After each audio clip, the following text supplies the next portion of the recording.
All right, so you got your rig fully outfitted and ready to hit the trails. You got the suspension, lift, wheels, tires, all the modifications done, and you're ready to finally get out there and explore. But you're not sure of what gear you need to bring with you. If this sounds like you, you're gonna wanna pay attention to this week's episode of Chasing Dust, because today I'm talking all about the gear that I take with me on all my adventures. Don't go anywhere, we'll be right back.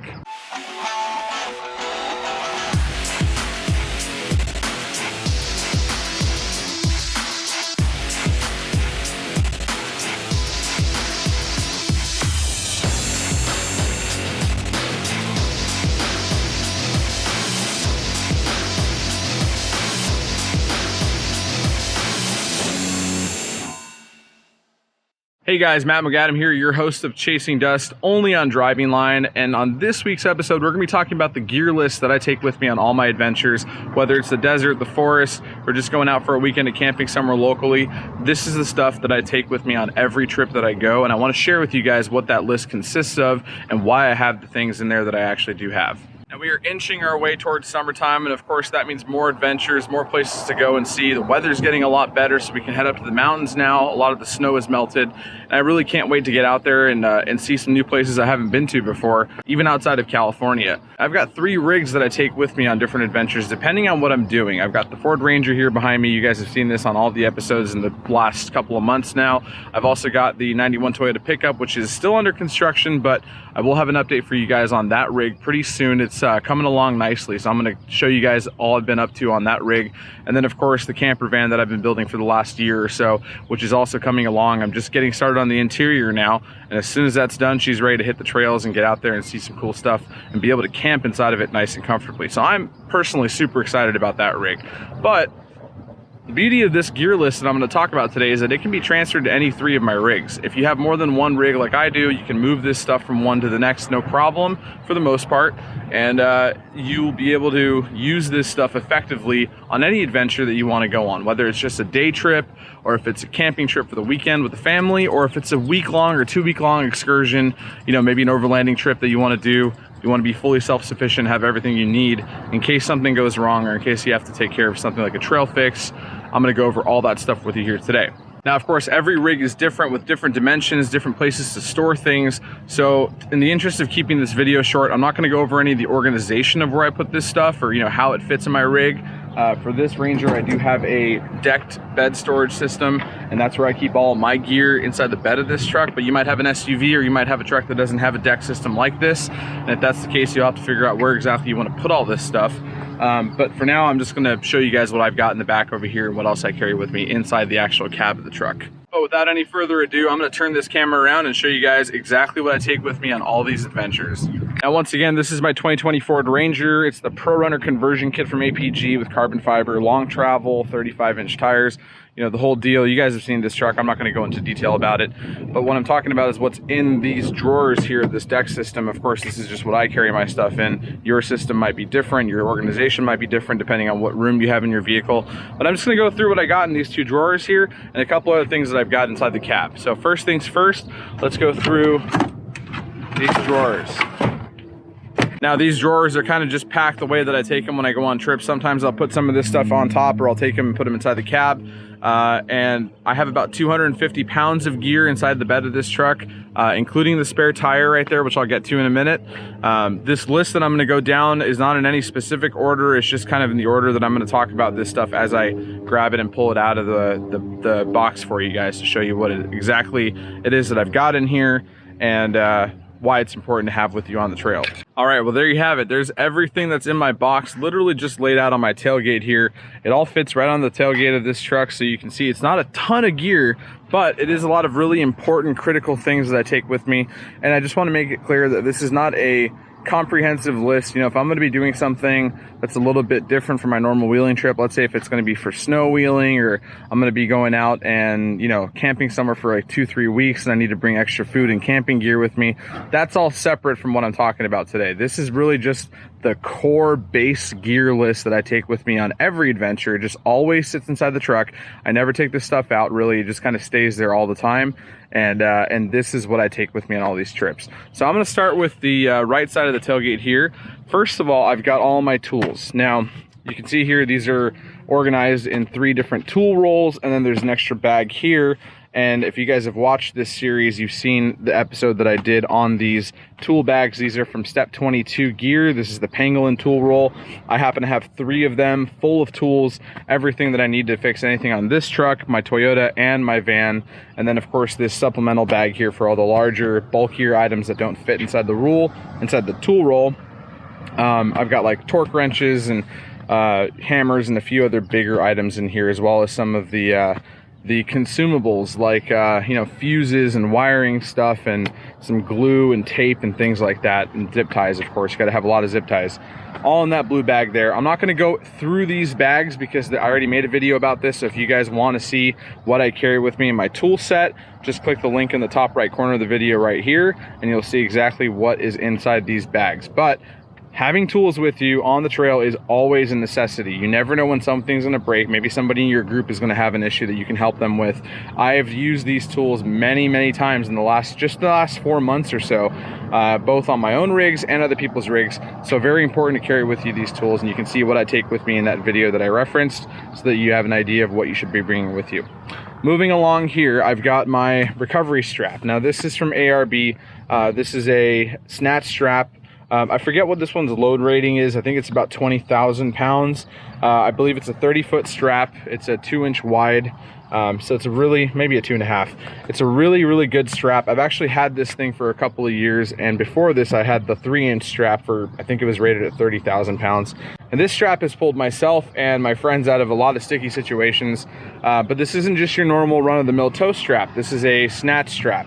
And the difference between a snatch strap and a toe strap is that the snatch strap, like this, actually has a little bit of elasticity to it. So it actually uses potential energy to snatch somebody out of a hole or wherever they may be stuck in. You kind of can get a running start at this to pull them out. It'll stretch a little bit, and when it snaps back into its original form, that's what helps you kind of get you a little bit extra force to get people out. It's not always the right tool for the job. If you have to tow somebody around, do not use a snatch strap. You need to use a tow strap that is fully taut and doesn't have any potential energy in it. But if you're just going to be pulling somebody out of something, this is the strap that I like to use. Of course, I use this with shackles, which I also have in this bag here from ARB, and that's the safest way, fully closed system to be able to pull somebody out.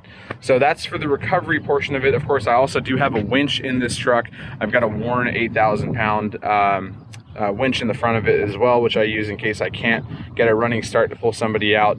I'll use the winch. So moving on down here, also from ARB, I've got a deflator. Now this is really important when it comes to saving time when you're getting ready to hit the trails. A lot of times on most trails that I do, I will air down my tires. I'm going to take this out of the bag to show you exactly how it works. And if you guys have ever seen a tire deflator before, this is basically what it looks like. It's got this kind of pointy knob thing on the end of it with a couple of spinny knobs, and then up here you have the gauge. This happens to be the digital version of their classic ARB deflator. I won't go into detail on how this works, but basically it's a whole lot faster airing down your tires with one of these rather than just kind of pushing on the valve stem and letting the air out of it. So if you find yourself airing down on trails like I do, whether it's for comfort or for extra traction, one of these deflators, whether it's a manual, analog gauge or a digital gauge, is definitely a must-have. All right, so moving down the list, I've got a pair of gloves here. There's a lot of uses for gloves out on the trail, whether you're working on something with the tools here or you're going to be rigging up some sort of a recovery using a strap or a winch. You don't want to hurt your hands or get any, frayed or anything, or you have to get underneath the truck, whatever it may be. Gloves are always great to have. I have 2 pairs of these actually in my kit. There's another set of them in here, and I use them routinely. You can see they're pretty dirty. I do use them all the time. Just saves my hands from getting all worn out when I'm out on the trail and doing some stuff. So carry a pair of gloves with you. Never hurts, and they're pretty small. They pack away pretty quickly. I've also got here, this is probably one of the more expensive pieces to my gear collection here. This is a Milwaukee 1/2-inch impact gun. It's got an M18 XC 5.0 amp battery on it, and pretty simple, just a regular impact gun. It's a brushless motor. This comes in handy for changing tires. If you ever do have a flat, or if you ever have an issue that requires, a big 1/2-inch impact and it's hard to get, a good torque on it, this thing is great. Although it will torque a lug nut down way past what it needs to be torqued down to, I do not rely on this to torque down my lugs. If I do have to change a spare tire, I do have a torque wrench in here that I actually will hit it with just to make sure that it's at the correct torque. But this makes things a whole lot easier to have with you.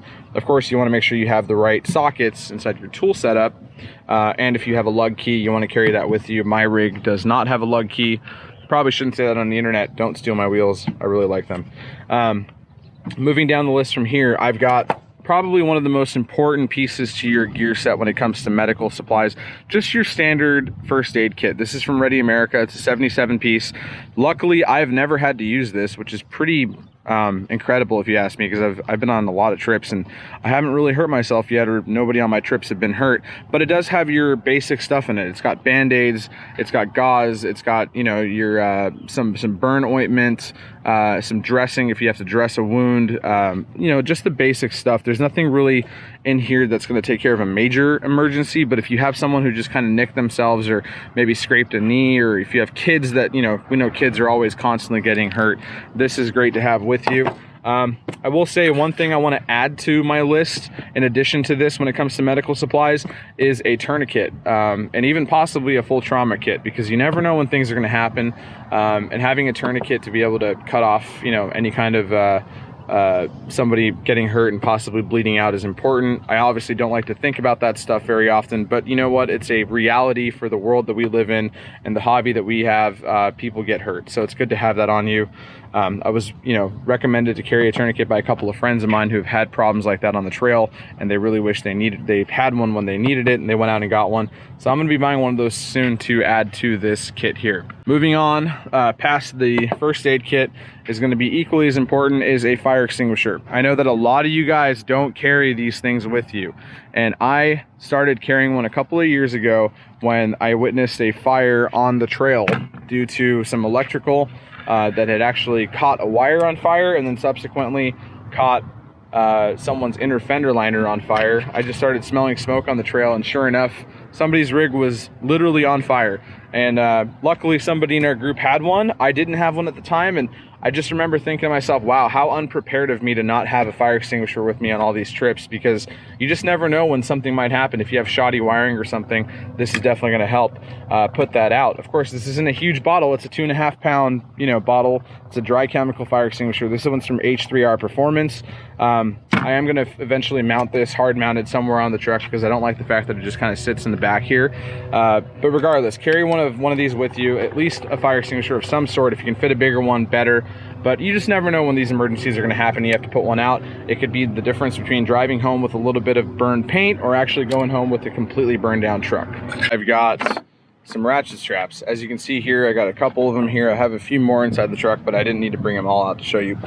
Ratchet straps are one of those things that some people might say is kind of a janky fix to certain stuff, but I personally absolutely love them. I carry these with me on every trip that I go to, only because I've found myself using them so often for so many different things. Whether it's someone's got something break on the trail underneath their truck, I've used these to hold up like a gas tank from falling out of a truck because a strap had broken on a gas tank. I've used these from holding someone's rooftop tent down from, flying off of their roof because the bracketry up there broke. I've used these to hold down extra fuel stuff. Even when I'm doing trail cleanup, and if I find like a large item or something that's on the trail and I don't want to leave it out there, I'll throw it in the bed of the truck right here and just run a strap from one side to the other and hold it down from flying off the truck when I'm on the highway. There's a million and one uses for ratchet straps, so if you're going to be out there, you should definitely be carrying a couple of these out there. This one here is a 1,000-pound working load, and I've got a couple more light-duty ones here. I have 3 of these and probably about 3 or 4 of those. They don't take up much space, and they work pretty well right here. So I use them for all kinds of stuff, so definitely carry some ratchet straps with you. You may have noticed there's not a tire compressor, air compressor in this kit, and that's because I have this really nice, sexy 10-pound bottle power tank. If you guys have ever heard of these, it's basically a 10-pound CO2 tank, and it's got its own chuck on there with the gauge, with a really nice, clip-on style inflator. This thing is absolutely amazing. I mean, I can't speak more about this power tank. You guys have probably heard me mention it before, about having some way of airing up your tires after you've aired them down with the deflator. But airing up is very important after you finish up a trail, because your tires are not made to go down the highway at highway speed on low PSI. So you have to air up your tires, otherwise you're going to be prematurely wearing down your tires and causing all kinds of issues. You don't want to have those problems. So being able to properly air up is very important. Whether you have a compressor to do that, or you have a power tank like this, just have some way of airing up. If you're wondering how I fill this up or how much it costs, I get it done at a local soda supply store where they actually fill CO2 for soda machines. It costs about 25 bucks to fill this up, and I only need to fill it up after using it on the truck about 4 to 5 times. Even then, it still has some air in it, but it will air up an entire truck 4 times on 35-inch tires, from about 12 pounds of air to about a highway pressure of 35 psi, and it does it incredibly fast. I've done another video on this on YouTube you guys might have seen. This will fill up a tire from about 12 psi to 35 psi, a 35-inch tire, in under 45 seconds. So there's no compressor that I know of that can easily mount to your off-road truck that will do anything that fast. It's just so much quicker with the CO2 tank. So I love carrying mine around, and it goes right there in the left drawer of my deck system. Okay, so now moving on to a couple of the electronics that I take with me on all these trips. First and foremost, this is a Type S battery jumper. I'm gonna open this up for you to show you what's inside of it. So the Type S battery jump starter is one of those things, you guys have probably seen these before. I really like this one. If you ever have a dead battery on your truck and you have a full charge on this bad boy right here, all you gotta do is plug in this end of the cable into the jump starter and hook up the other alligator clamps, positive and negative, to your truck's battery, and push this button right here, and it will fire up your truck for you, no problem. You just have to turn the ignition, and you got all the jumping juice that you need to get your battery started. This is important to have, because sometimes when you're out there on a trip or something and you're running your radio a little bit too long, or maybe you're trying to keep your fridge on or something, which I will get to in a minute because that's also inside the cab, and you run your battery too far down and you can't start your vehicle, you're kind of screwed out there unless you have jumper cables and a friend with you to jump your battery. This is a really nice self-reliant way of being able to get yourself back on the road. I've used this even around town on trucks that had old batteries that just needed a jump. They haven't been running in a couple of weeks. Great thing to carry with you. I take it everywhere with me, and I'll move it between all my trucks as well. Whenever I'm going out somewhere where, you know, if something happens, I need to get my battery jumped, this is the way to do it. It also does come with a charging cable, and you can charge it from the vehicle itself too, so you can plug this into your USB port if you have one on inside of your truck, and then charge it as you go down the road if you do have to use it. I've used this for probably about 6 months to a year now, and I also have noticed that it will jump a vehicle twice, but don't always count on that because it's supposed to just do it one time. And then just so you know, it also does have outputs for USB, and it has a flashlight on it, so if you do have an emergency, you need to charge your batteries, and your truck is dead, this is a great way to do it as well. Just your typical power bank, but this one's been very reliable, and it's been able to start even my 7.3 liter diesel without any issue. So Type S battery jump starter kit, definitely grab yourself one of these. A very good investment to have with you. Okay, next on the list for the electronics that I carry with me on these trips is the Innova OBD2 scanner. This is their 5160 RS model. This is the bad boy of all of them. Innova makes a lot of great diagnostic tools for any kind of automotive problem that you might be having, but this is their flagship OBD2 scanner, and it does a lot more than just scan anything. It also does have bi-directional communication, so you can run tests on it, which you probably wouldn't need to do out on the trail, but there have been plenty of times where I've had check engine lights just kind of come from nowhere, and whether it's while I'm on the trail or I'm heading out to a trail, this is a great thing to have because you just plug this into your OBD2 port. Obviously, if your vehicle has OBD2, if it's 95 or newer, it will have one. Plug this in, and it will read out what codes you may be having on the vehicle, what's pending, what's a hard code, and it will tell you what the problem is, and it will also even prescribe to you a logical solution or a list of logical solutions for why you may be having that issue to give you an idea of how to fix it if you do have a problem. Now, sometimes your check engine light isn't really a detrimental thing. We experienced that on our latest On the Trail episode when we were in Big Bend. We had a check engine light come up on a production car, and it turned out that it really wasn't a big deal and we were able to continue on knowing that we were going to be just fine going down the trail with that light on. But sometimes you may not be as lucky, and you may have a problem that, you know, may need more immediate attention, and if you can catch it early enough, you can fix it so you don't have to have any issues going down the road. Obviously, this came with a really nice case to keep it nice and protected, and then you've got the OBD2 plug right here, which goes into your truck. Usually it's under your dash, and the other end just goes in the top of the scanner, and it's all self-contained inside this bag.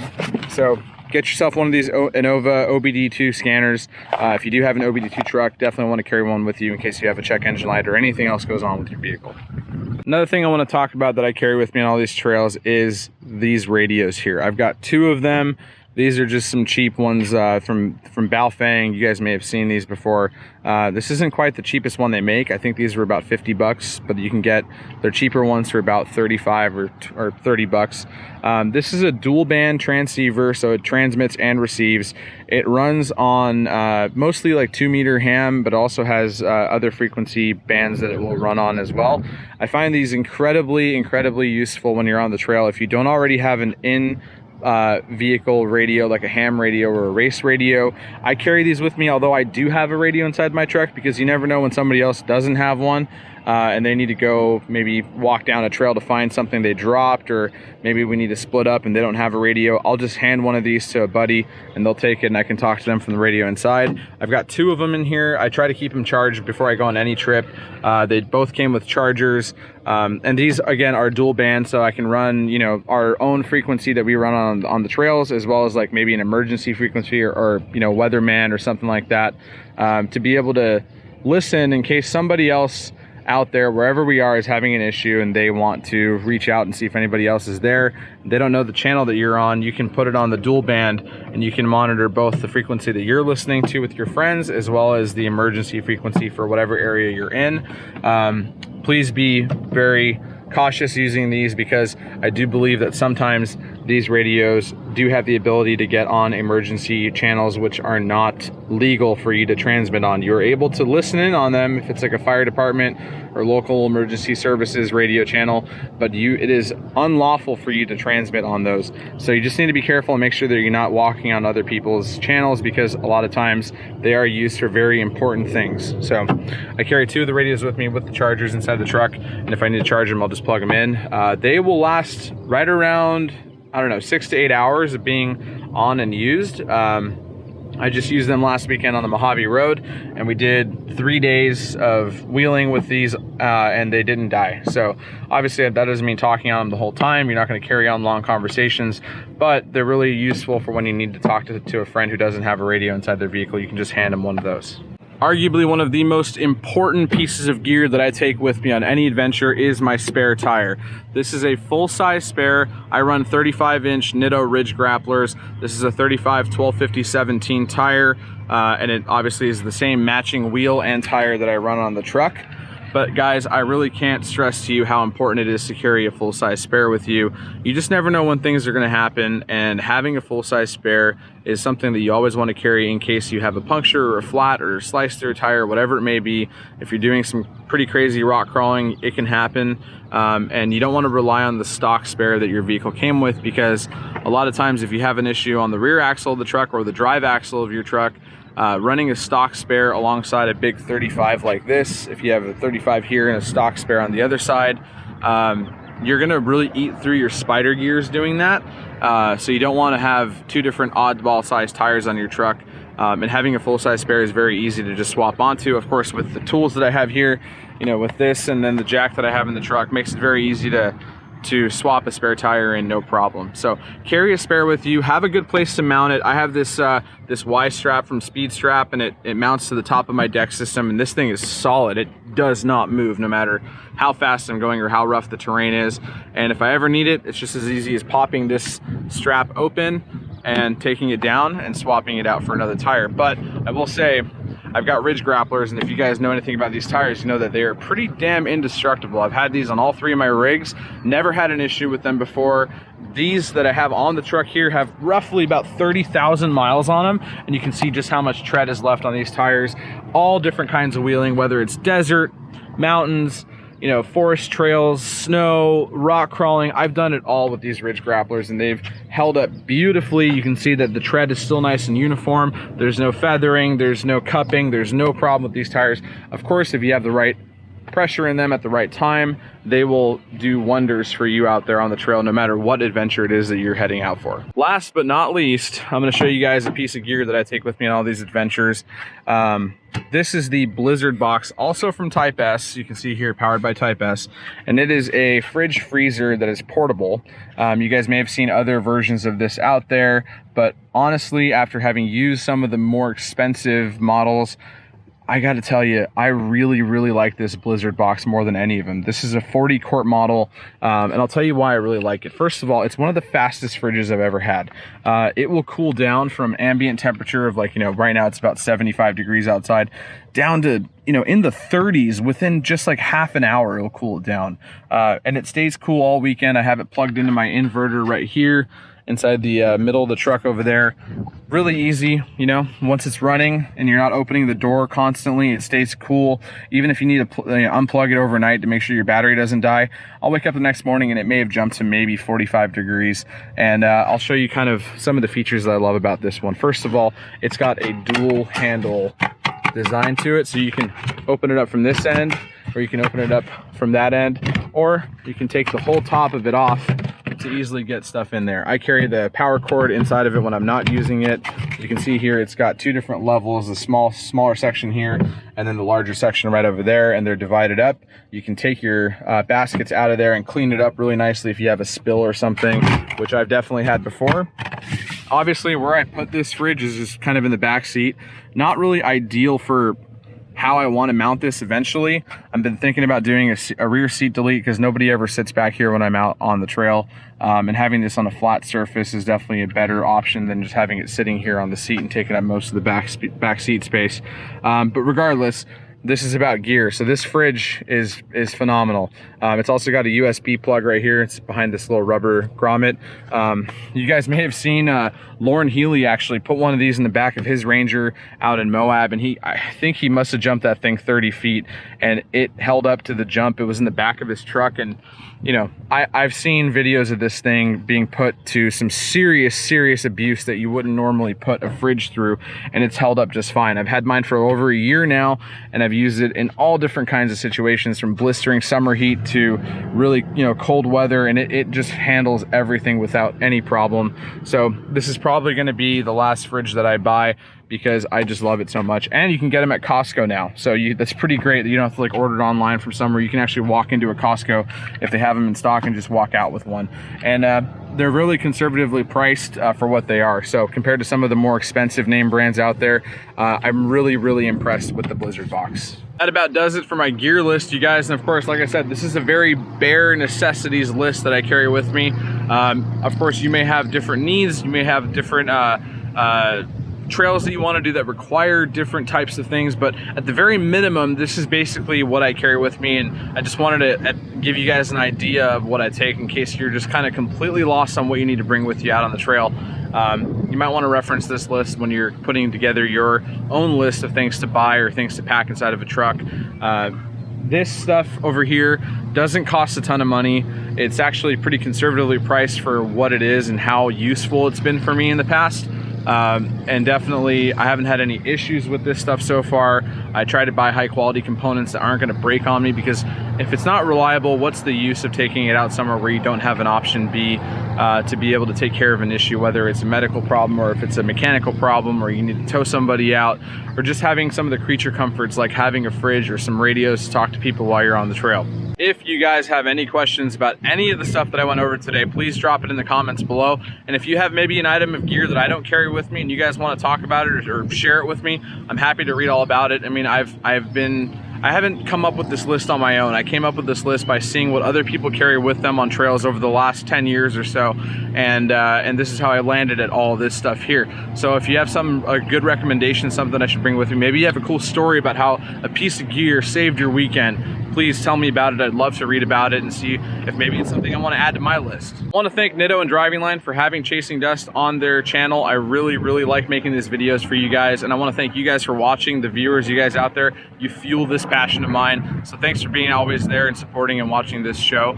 If you guys have any questions, drop it in the comments. Please like, share, subscribe, hit that bell icon so you can see whenever I have a new episode of Chasing Dust or any of the other vlogs that we have on this channel. There's a lot of great ones, from classic cars and trucks to, you know, Jeeps, all kinds of different segments of the automotive world. We make videos for all of it, so definitely want to subscribe to us and watch all the videos that we're putting out there, because it's really great content. But until next time, you guys, this has been your host, Matt McAdam, only on Driving Line's Chasing Dust. I'll catch you guys on the next one.